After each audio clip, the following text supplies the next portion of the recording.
Wow, I have to say, episode 20 of Blade of the Immortal is not only, I think, the best episode of Blade of the Immortal to date, but one of the strongest episodes in the winter 2020 anime season. Obviously, we're going to talk about both episodes 19 and 20, but I mean, I kind of feel like most people would want me to more or less focus on episode 20, myself included, but I have to say the past two episodes have been really well done. In fact, I actually watched episode 19 twice because I assumed episode 20 was coming out last week, so I watched episode 19, came home and realized it was coming out next week. So I rewatched episode 19 in preparation for this one, and I have to say, just the setup to then seeing the gruesome and brutality and just holy shit, this anime lives up to its content warning of the touchy subject matter, and rather than it feeling like an edge fest as if it is just glorification on a lot of extreme subjects, it honestly feels like the gruesome, the blood, the dismemberment, the violation, everything that happens to these characters,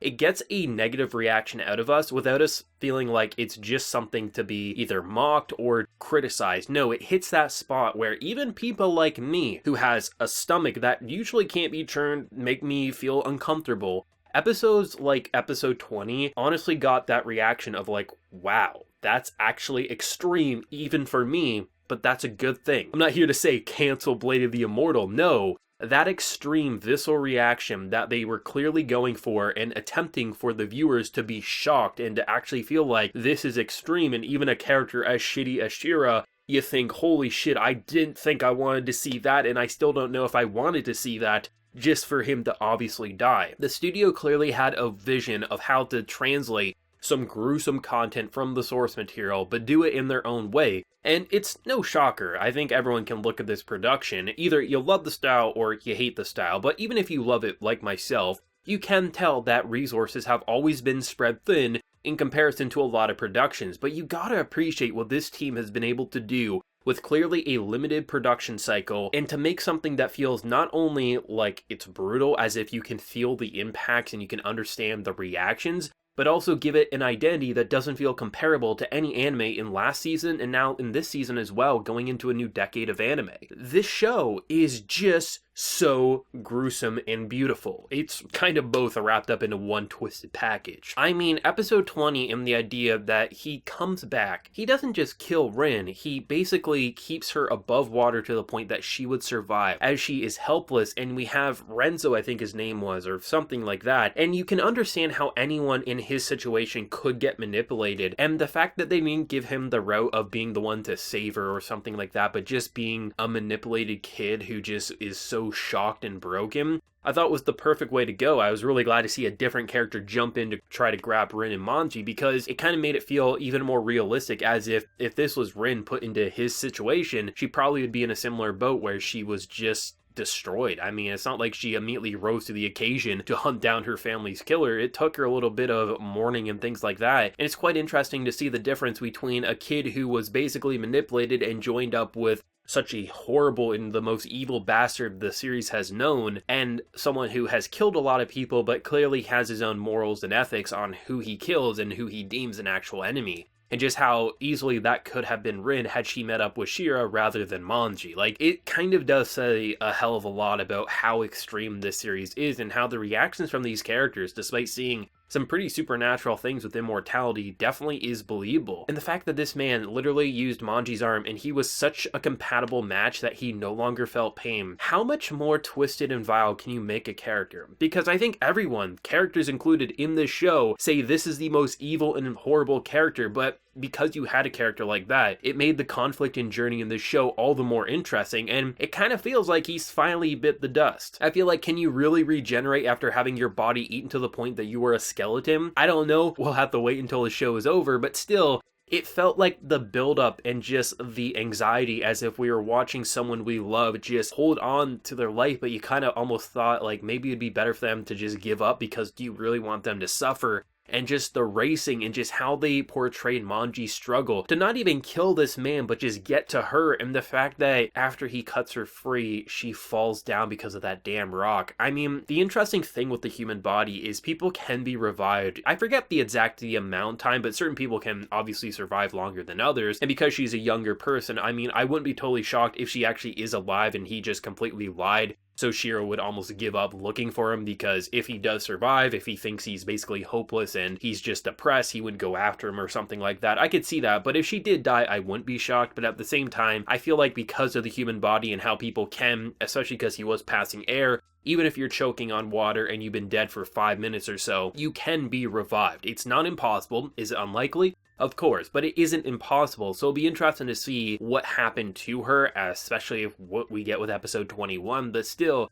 the fact that he had to keep coming up just begging for a blade and then just basically ripping his fingers apart just trying to break that rope, and the fact that they didn't let him break the rope until someone jumped down, like, I thought that was so great. They easily could have went the route of just Manji conveniently having another blade, or he finds the blade that he dropped because he assumed that the ropes were all cut, or he was just strong enough that he ripped his hand off or something like that. But the fact that he literally was struggling and you could tell he was giving up, I thought was the perfect way. And the fact that they didn't give like Renzo the jump in to save the day, I thought was so perfect. And just, even though it was relieving, it was also, you still didn't know what could happen to her, because she could have brain damage even if she did wake back up. I mean, she literally drowned to death. I mean, it's very clear she drowned to death. It's just a question of, did she get revived in time or not? And even if she did, there still could be severe consequences. And the fact that we had so many different characters incorporate themselves to this fight, Taito getting just so wounded to the point that I was like, man, are you really going to take him from me as well? Characters like that are just the difference between Shira and him, because all of these characters pretty much